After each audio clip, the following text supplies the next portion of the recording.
राम का समस्त देशवासियों को सादर प्रणाम स्वीकार हो। दोस्तों, जैसा कि हम पिछले वीडियो में आप लोग को बताया कि सिलचर हम पहुंच चुके हैं, पर सिलचर से पीछे कुछ जो मेन चीज था हम बताना उसको भूल चुके थे। इसलिए दोस्तों हमने आज एक ट्राई भी किया कि देखते हैं नाइट में हमारा वीडियो सही होता है कि नहीं, और इसलिए हमने एक रात का वीडियो आप लोग के बीच में शेयर करने के लिए बना रहे हैं। दोस्तों, जैसा कि हमने आपको बताया कि ये बहुत सेंसिटिव इलाका रहा और बहुत जटिल रहा हम लोग के लिए, लेकिन आप लोग के आशीर्वाद से हम लोगों ने इस रास्ते को पार किया और इस पे हम लोग को सफलता मिली। दोस्तों, काईमाई हिल्स जो बताया गया था, ये सबसे ऊंचा पहाड़ था उस एरिया का। उसके नीचे सब पहाड़ आ जाते थे, उसके नीचे सब छोटे दिखते थे पहाड़। सबसे ऊंचाई पे वही काईमाई हिल्स था। और वहां से दोस्तों जब हम लोग आए तो रास्ते में आपको बताया कि तमाम चीज हमको देखने को मिली। कोई तेज पत्ता की टहनी काट रहा है, तेज पत्ता इकट्ठा कर रहा है, तो कहीं दालचीनी लोग सुखवा रहे हैं, ग्रामीण लोग। उनकी भाषा प्रॉब्लम के कारण हम लोग ज्यादा उन लोगों से बातचीत नहीं कर सकता था, क्योंकि उनको कब गुस्सा भी आ सकता था।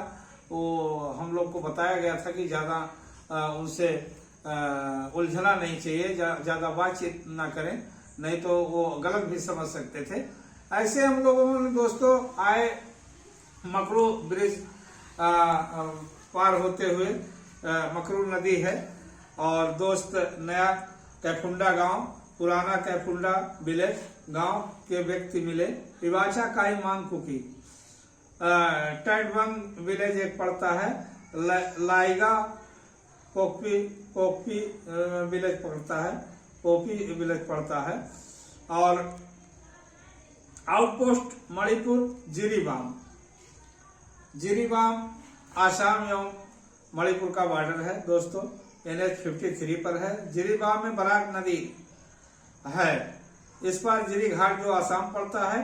जिरीबाम में हिजाम आयरावत का चौराहे पर मूर्ति, जैसा कि हमने बताया था कि फ्रीडम फाइटर की वहां चौराहे पर मूर्ति लगी हुई है अगले वीडियो में। और दोस्तों, ये जो है यहीं से आसाम शुरू हो जाता है। फिर पुनः हम आसाम में आ जाए हैं, जो कछार जिले में पड़ता है, सिलचर एरिया। और दोस्तों, जिरी घाट से जो है हमको प्लेन कुछ मिलने लगता है, जो यहाँ टी स्टेट्स भी देखने को, चाय के बागान भी देखने को मिल रहे हैं। ये एडिंग गांव और वहाँ का ब्रिज जो है हामर कोलन मार्केट है। ब्रिज के पास हामर कोलन मार्केट है। लखीपुर बराक नदी और यहाँ जयश्री टी गार्डन, टी बगीचा है, टी गार्डन्स है बहुत बड़ा। ये सब डिवीजन नारायणपुर में लगता है। उस टी गार्डन्स का हमारे पास फोटो है जो आप लोग के सामने शेयर कर रहे हैं।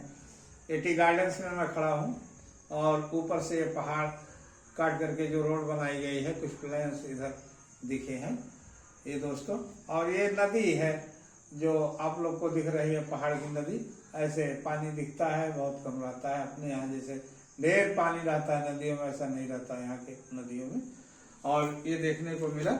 हाँ दोस्तों, एक चीज और देखने को हम सबसे ज्यादा यहाँ देखे कि नदियों के द्वारा बांस के बंडल बहा कर ले जाए जा रहे थे। यातायात इनका बांस का बंडल का व्यापार जो है नदियों द्वारा ले जाया जा रहा था। बराक नदी के द्वारा दूर तक जो बांस के बड़े बड़े गट्ठर उसी नदी से वो ले जाते हैं, क्योंकि वहाँ ऐसा कोई साधन नहीं था। और दोस्तों, हम वहां से निकलते हैं तो गैस फैक्ट्री DLF पड़ता है। अनानास की खेती भी हमें काफी मात्रा में देखने को मिलती है दोस्तों।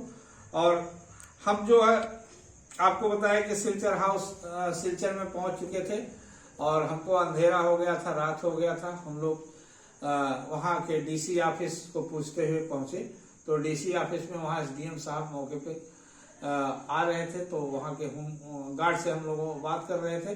तभी गार्ड साहब ने बताया कि ये देखिए मेरे मित्र हैं, क्लास फेलो हमारे थे, ये SDM है और मैं यहाँ का गार्ड हूँ, गार्ड की नौकरी कर रहा हूँ दोस्त। और SDM साहब आए तो वो गार्ड साहब तुरंत उनसे मिले और कहे कि ऐसे बच्चे आए हुए हैं और वो हमसे तुरंत मिले एसडीएम साहब। इसके बाद तुरंत उन्होंने हमें जो है डीएम साहिबा से मिलाया, जो एस सेन गुप्ता वहाँ की लेडी डीएम थी और बहुत नेक दिल की थी। उन्होंने तुरंत हम लोगों ने उनसे लॉजिंग बोर्डिंग के लिए प्रार्थना किया। उन्होंने तुरंत हम लोग को सर्किट हाउस मुहैया कराया और 2 दिन के लिए हमने उनसे कहा कि हम 2 दिन टायर्ड हैं मैम और हम 2 दिन वहाँ रुकेंगे, अपने कपड़े वगैरह साफ सुथरा करेंगे, तब वहाँ से हम मिजोरम के लिए रवाना होंगे। और हमारा दोस्त जो राजकुमार कोटकी था दोस्तों, उसका भी 1 महीने की छुट्टी 15 दिन का लिया था। 15 दिन से 1 महीना वो हमारे साथ चला।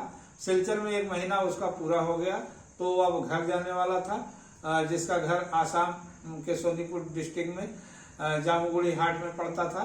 दोस्तों हम लोगों ने उसको 4 तारीख को बस पे बैठा दिया, वो अपने घर की तरफ रवाना हुआ और हम लोग सिलचर में और लोगों से मिला दोस्तों। और इसके बाद हम यहाँ से हमारा प्लान है कि हम जो है मिजोरम आइजवाल की तरफ बढ़ेंगे। और हमारे चैनल को लाइक एवं सब्सक्राइब करें मित्रों। आगे हम फिर मिलते हैं। जय हिंद, जय भारत।